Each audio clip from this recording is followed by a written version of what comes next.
새벽 기도 시간. 어제에 이어서 창세기 31장 4절 말씀부터 은혜 받겠습니다. 야곱이요 보내어 라헬과 레아를 자기 양떼에 있는 들로 불러다가 그의 말씀은 야곱이 하나님 말씀을 듣고는 이를 바르게 처리하고 있습니다. 깨달았으니까 무조건 가는 것이라고 하며 보따리 싸가려고만 했다면은 라헬과 레아는 지금 있는 곳이 자기 고향이기 때문에 어쩌면은 생전 모르는 그곳에 못 가겠노라고 우길지도 모르는데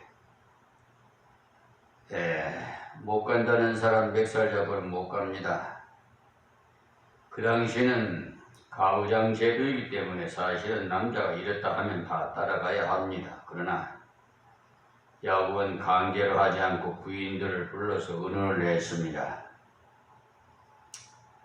하나님의 뜻이 확실해서 그 뜻을 이루고자 할 때도 반드시 형제와 연합하여 감당해 나갈 때 덕을 세울 수가 있습니다. 자기가 깨달았다고 해가지고 막무가내 그냥 일방통행으로 누가 뭐라고 하든 나는 하는 사람이 들어 있습니다만 자기가 깨달았다면 형제에게 일깨워줌으로써 함께 가야 되겠는데 자기 혼자만 잘난 것처럼 행동하는 사람이 들어 있어요. 어떤 말씀은 내 개인에게만 주는 말씀이므로 의논이 필요한 것이 아니요 순종만이 필요한 때도 있어요. 그러나 야곱이 떠나는 문제는 자기만의 문제가 아니잖아요. 가족 전체의 문제이므로 의논해서 협력을 구해야 합당한 것입니다. 지금 이 나라 전부도 마찬가지입니다. 서로가 여와 야가 협치해가지고 국민을 위해서 이 나라 앞날을 위해서 의논을 해야지 그냥 일방통행으로 하는 것은 이게 서로가 서로를 시기하게 되고 결과적으로는 좋지 못한 종말이 옵니다. 그것을 좀 새겨 들어주시기 바랍니다. 지금 정부에서 정치하는 모든 것을 보면은 협치가 없어요. 무조건적인 일방적인 한쪽에서는 국회에서 그냥 법을 일방적으로 통과하면 또 국무회에서 제가 얘기를 해가지고 대통령이 거부권 행사하고 이 치바퀴 도시든 맨 이게 무슨 짓이에요 이게? 국민이 너무 피곤해요. 이런 정치 안 했으면 좋겠어요. 국회의원은 국민이 선수 뽑은 국민의 그 여론이 그 국회 정수를 만드는 거예요. 무시해서 안 되는 거예요. 또 대통령도 국민이 뽑은 거예요. 그런데 왜 이렇게 자꾸 서로가 잘난 체하고 일방통행을 하려는지 참 국민으로서는 참 회의증을 느낍니다. 5절 말씀이에요. 그들에게 이르되 내가 그대의 아버지의 인색을 안색을 본즉 내게 대하여 전과 같지 아니하도다. 그러니까 자기 했는 짓, 수단 부린 짓 한마디도 부인들에게 말하지 않고 당신은 몰라도 돼 그런 식으로 그렇지 사은 내가 나무 껍데기를 벗고 무늬를 내고 양밥을 좀 했더니 내 양이 많아졌는데 이것 때문에 내 마음이 좀 찝찝한 거야. 에? 이렇게 말을 해야겠는데 자기가 한 짓은 다 빼고 당신들의 아버지가 정과는 완전히 달라졌어. 눈치가 달라졌어. 했단 말이지요. 그러할지라도 내 아버지 하나님은 나와 함께 계셨느니라 무슨 말이냐 하니 자기의 재산 불어난 것이 다 하나님의 은혜라는 것을 강조해야 돼요. 뒤에 보면 야곱이 상당히 바르게 깨달았는데요. 하나님이 깨닫게 해 주셨기 때문에 깨닫습니다. 그래서 알게 된 거지요. 수단불에서 된 것이 아니라 하나님의 은혜로 되었다는 것을 비로소 알게 되었어요. 그렇지만은 수단불인 지식이 있기 때문에 꺼리끼리고 찝찝하지요 뭐. 자, 지금 야곱이 부인들을 불러놓고 말하는 것이 바로 간증인데 그대들의 아버지는 내게 안색이 변하였지만 하나님께서는 나와 함께 하셨어. 이렇게 풍성하게 하시었어. 그 하나님께서 조상의 땅으로 돌아가라 하시니 가야 되지 않겠소? 무작정 따라오라고 하지 않고 돌아가야만 하는 이유를 가르쳐 줘야 되지 않겠어요?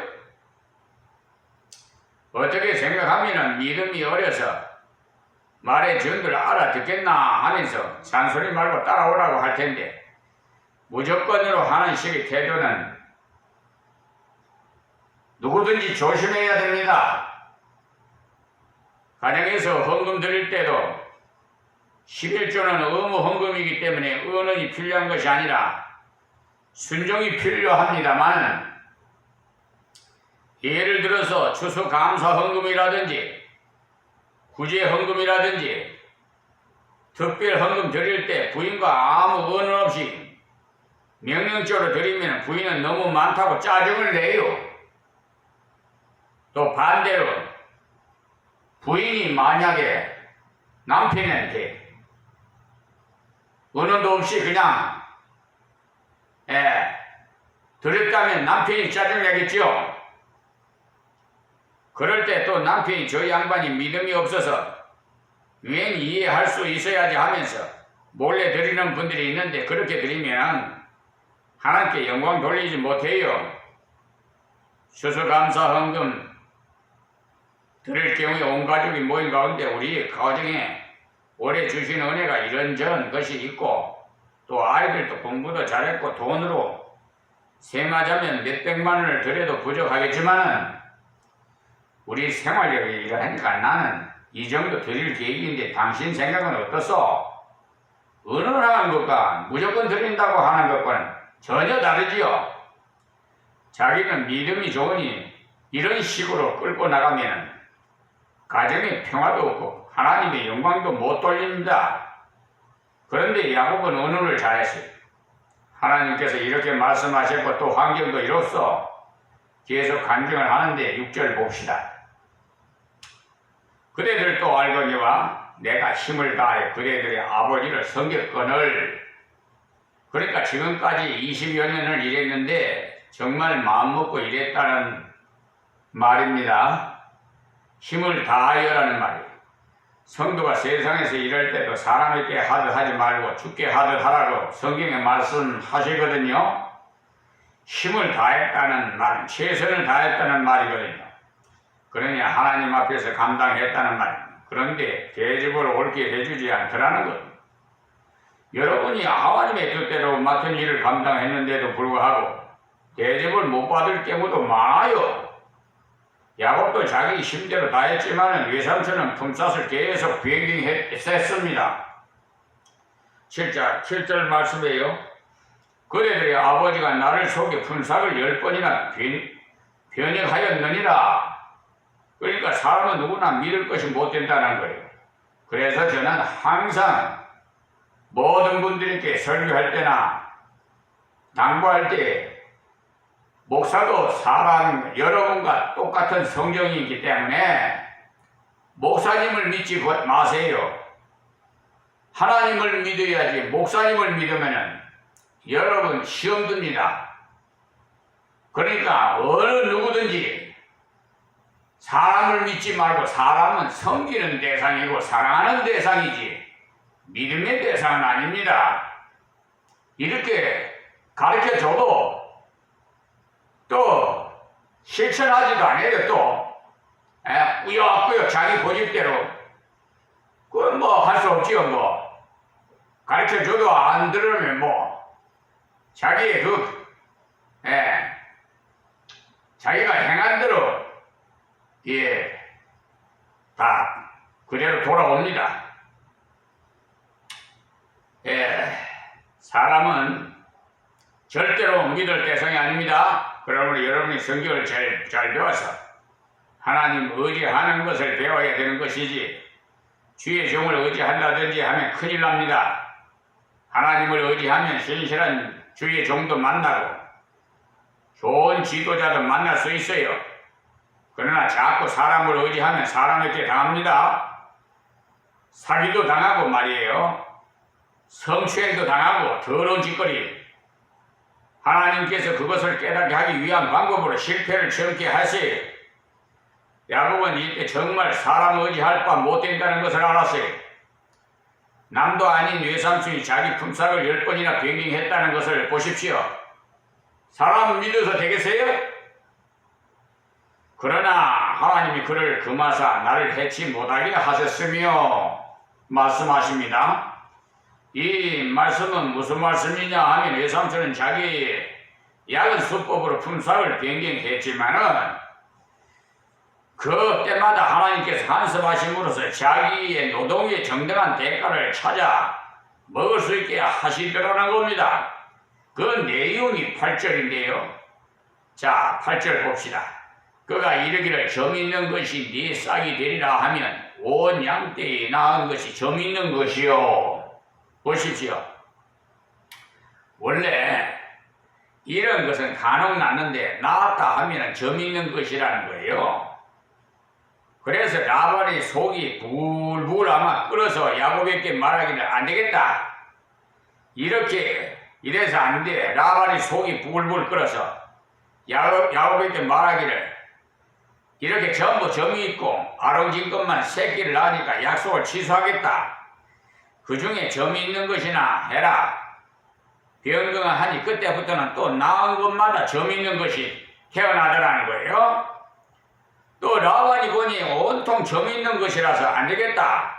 이제는 아롱진 것이 태어나면 네 것이 나라고 하면 그때부터 아롱진 것만 나타나는 것이, 그러니 그것을 볼 때 절대로 야곱의 수단 때문이 아니라는 것을 알 수가 있잖아요. 전혀 야곱의 수단과 관계없이 하나님의 비상간섭을 하신 것이에요. 이럴 때 성실히 하나님 뜻대로 걸어가면 세상 사람들은 옳게 대접하지 않더라도 하나님은 어느 방법이라도 대접하세요. 기업의 상을 주게 받는다고 성경에 골로새서 3장 22절에서 25절에 말씀하시잖아요. 때문에 성도는 월급이 적다고 해서 아무렇게 일해주면 안 돼요. 적게 받더라도 성심껏 일해줘야 돼요. 그렇게 하면 하나님께서 다른 방법으로 채워주세요. 보십시오. 라반이 10번이나 변경했지만 복은 야곱을 따랐어요. 우리 임마누엘 교회에 이 예배당이 벌써 23년이 됐나요? 제가 세상에 저 강화군청에서 소규모 종교시설 보수공사를 해주어서, 그것도 하나님의 은혜예요. 여러 교회에서 신청을 들어갔지만은 하나님의 은혜예요. 그래서 20만 원을 지원하는데 10%는 교회에서 부담하라. 그래서 결국은 1,800만 원을 보조를 받는 건데, 그래서 보수보강공사를 업자를 선택해가지고 저 메인 건설업 업자를 또 양석현 대표를 있는 그 부천에 있는데 그게 했더만 이걸 완전히 그냥 직원들이 그런 거죠. 일을 직원들이 하는 거니까요. 업자가 일을 하겠습니까만은 이 직원들이 그냥 마구 그냥 옥상 난강공사하면서 앵커를 그냥 인증사정 없이 그냥 망치로 그냥 두드러 박았는지, 아니 벽이 균열이 지어가지고 그냥 완전히 일단 건물을 오히려 보수 보강하는 것이 아니라 망가뜨려 놨어요. 그래서 이걸 보수해 달라 그러니까 5천만 원 가지고도 부족하다고, 5천만 원을 준다 해도 부족하다고 이래 카톡으로 문자가 왔어요. 그러면서 안 해준다 안 해줘요. 하나님께서 가만히 있겠습니까? 하나님의 집을 하나님께서 저에게 지혜를 주셔서 소송을 하게 됐는데, 그렇죠. 그래도 저는 양심이 좀 그래서 2천만 원만 그냥 소액한 소송, 그래서 부천 지원에다가 했더만 인천 법원에다가 하니까 소액 소송이라고 부천 지원으로 이송을 시키더라고. 그런데 이 부천 지원 판사가 참 희한해요. 그분이 각하 처리를 해버리네. 소액 재판 무슨 조항을 대가지고 소액 재판법에 대해서. 그래 그것을 한번 찾아보니까 엉터리야. 완전히. 그래서 제가 항소를 하면서 이제 조목조목 법정을 대기했죠. 그러니까 알아야 힘이 됩니다. 여러분 모르고는. 그래서 하나님의 지혜로 다 가르쳐줘요. 그래가지고 인천법원에서는 성명 준비를 명령을 내렸네. 뭐가 어쩌고는가 이래서 하여튼 1, 2, 3, 4 질문을 했어요. 그에 대해서 답변을 다 했고 나중에 이랬어요. 이거 정말 양심상 2천만 원 공사에서 5천만 원 손해배상 내기도 그렇고 해서 내가 2천만 원을 했는데 5천만 원을 해야 되겠다고 변경 신청을 했어요. 지난번에 가서 변경 신청을 했는데 성명 준비하면서 그분들이 실수를 해서 이걸 세밀하게 보질 않고 그래서 내가 직접 며칠 전에 가가지고 변경 신청을 2천만 원에서 5천만 원으로 변경 신청을 했는데 그걸 써봤더만은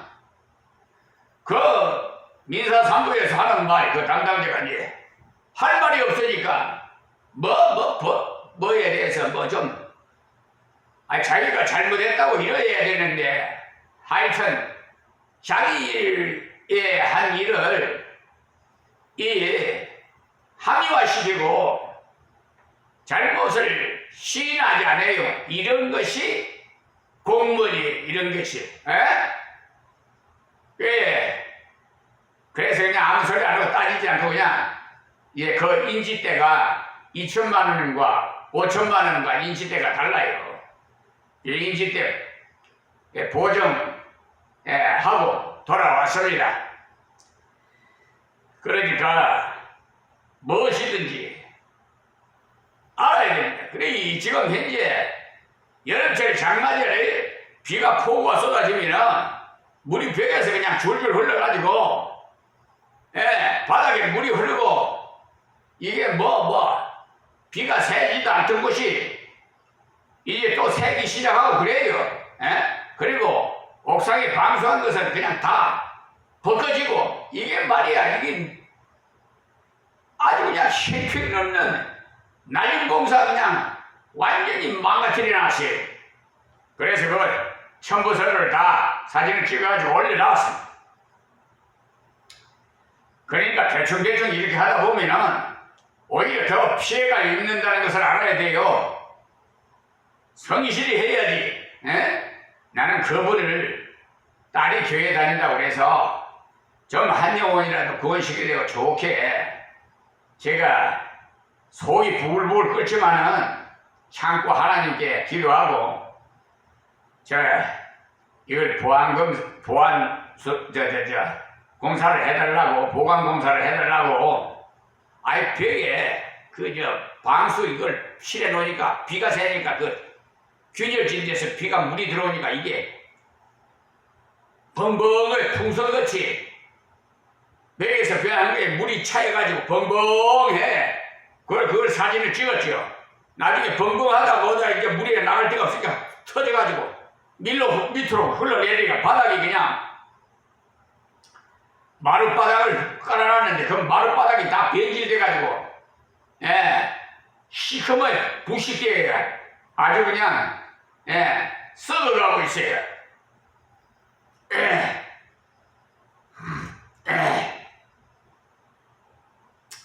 그러니까 성실히 일을 해야 돼요. 그래야 자기한테 유익이 오는 것이지 사람이 보나 안 본다고 그냥 대충 막 때려박고 그냥 마음대로 지 마음대로 하다가 보면은 오히려 그 결과는 좋지 않습니다. 또 얼룩무늬 있는 것이 네 싹이 되리라 하면 또 양떼에 나간 것이 얼룩무늬 있는 것이니 보십시오. 라반은 어쩌면은 적게 줄까 해서 가진 애를 다 썼지만 하나님께서 야곱에게 몽땅 주었어요. 결혼하기 위해서 싹을 받지 않고 14년 일해 준 것까지 보너스를 붙여서 한꺼번에 다 차지하도록 해 주었어요. 사실 그와 같은 결혼 방법 말도 안 되는 일이지요. 아내를 얻는다고 14년을 그냥 그렇게 일해 줍니까? 뒤에 나옵니다만은 리아와 라헬이 말하기를 우리 아버지가 우리를 팔아먹고 돈을 먹었다고 하거든요. 자기 딸을 팔아먹어요? 인신매매를 해? 요즘도 이런 사람이 있어요.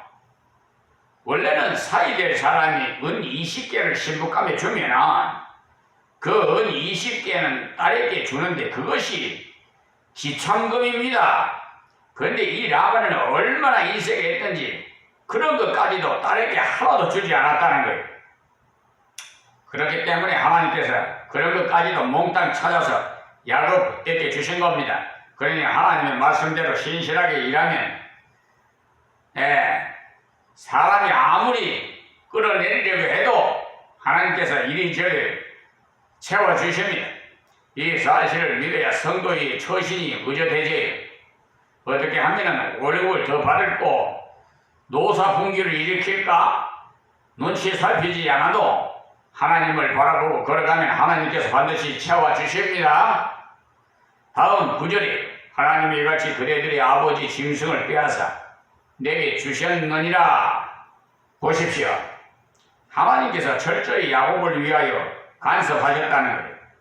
라반은 어쩌면 적게 줄고 가진 기회를 썼지만 하나님께서 내게 주셨느니라고 고백했어요.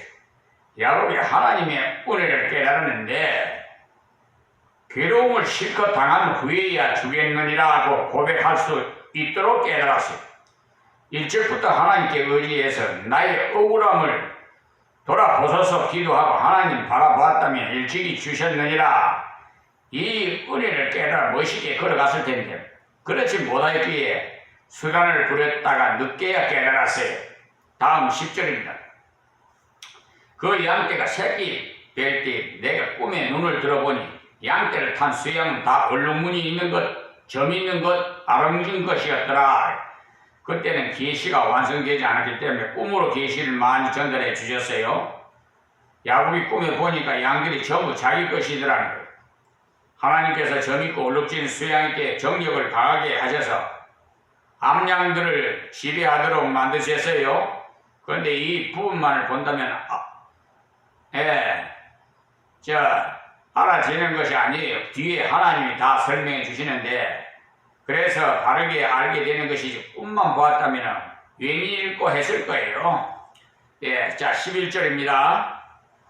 꿈에 하나님의 사자가 내게 말씀하시기를 야곱아 하기로 내가 대답하기 여기 있나이다 하매 말씀하시면 듣겠나이다 말이지요.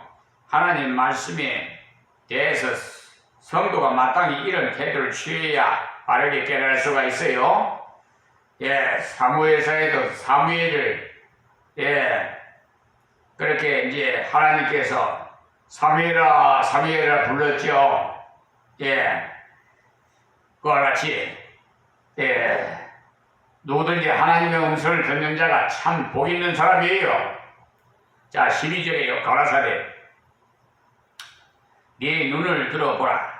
양떼를 탄 수령을 다 얼룩무늬 있는 점 있는 것 아론지은 것이라. 라반이 내게 한 모든 것을 내가 보았노라. 보십시오. 하나님이 그렇게 되도록 만드셨다는 것을 알 수 있잖아요. 라반이 내게 어쨌거나 주지 않느냐 하고 너를 부려먹기만 하고 대접을 안 하니까 내가 너로 대접받도록 강제로 간섭하실 테니 너는 걱정하지 말고 성실히 일만 해라. 이 말씀이에요. 해결사를 사용할 필요 없이 하나님께서 다 책임지시겠다는 겁니다. 그렇습니다. 지금도 우리는 이 표준으로 걸어가야 돼요. 노사 문제로 서로 그냥 대모하고 이런 건 좀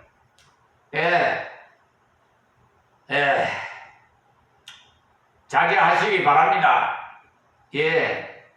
하나님 앞에 기도하세요. 좀 믿는 사람이 없으니까 이런 짓거리를 하지. 하나님께 기도하시면 하나님께서 다 그 업주들의 마음을 감동시켜서 하나님께서 더 주게 만들어요. 어딜 누구를 통해서든지 다 채워주세요.